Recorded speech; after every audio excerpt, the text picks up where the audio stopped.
Hi there, today I'm going to be showing you how to use the pfaff elastic foot to apply elastic to your projects. So just to give you a quick idea, this here is where the elastic will go.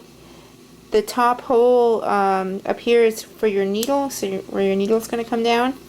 Now you're going to realize that there is a number gauge here, and that is just to give you more of a gather when you're applying the elastic. So if you go all the way up to 5, it's going to be a heavier gather, so it's going to make it like, it's going to pull the elastic tighter.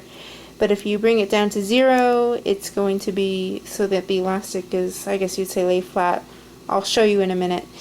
This here is for the width of the elastic. So if you've got a very narrow elastic, you want to have your width set to like that, but if you've got it so that your elastic's wider, you want to put it like that towards the bottom there, and it clicks into place. So you put it down and then you push it back so it'll stay in place and keep your elastic nice and center.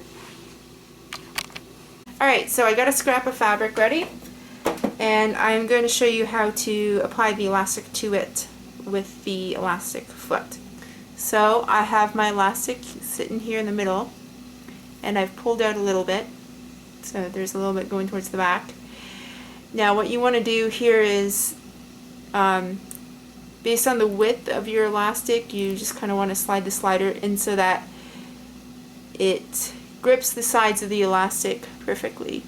I'm not sure how well you can see, but that's how it goes. And then you push it down and then push it back. So now it's sitting in there perfectly. Now in terms of I guess you would say how much gather you want your elastic to have, you could pull it as you're sewing along and that'll give it even more gather, but if you just want to use the foot, you can do that too as well. And I have it set all the way up to 5, so I'm going to show you what the gather would look like without pulling it, but set all the way up to 5. Okay, so what I've done here is I've fit my machine on a Zig Zag Stitch, and I put the stitch width up and the length up too as well. I just put it to 3 length and 5.5 width, but actually, you know what, probably be better if you put it down to, I don't know, we'll just leave it at, say, 5. And I have my elastic foot on. And as you can see, there's a little bit of elastic hanging out the back. So I got a little tail there going on. And I have it set all the way up to 5, and I'm not going to pull it at all. So I'm just going to show you how it would gather normally.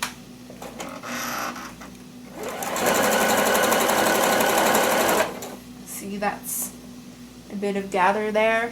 Not a whole lot, and that's set all the way up to 5. So we'll just continue on a little bit. And let's bring it down to, I don't know, say 0.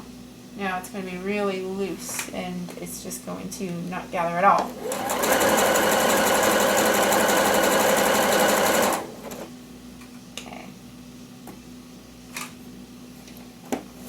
Okay, so I did sew it with the white thread so you could see. This is where I had it set up to 5. As you could see, it's gathered, and it's gathered quite nicely. If you wanted it to gather more, I would suggest pulling on the elastic more as you sew, but this is, I just wanted to show you guys what it looked like without pulling on the elastic. This is over here is where I had it set down to 0, so as you can see, the elastic is laying quite flat. So overall, I do recommend buying this foot. It's a pretty good buy, especially if you don't like sewing on elastic and you find it kind of cumbersome. So yeah, I do recommend it. The only thing is I wish they made it also for larger elastic, but oh well. I'm going to be showing you guys a project I made using this foot in a few days, and so yeah, if you want to see more, subscribe to my channel.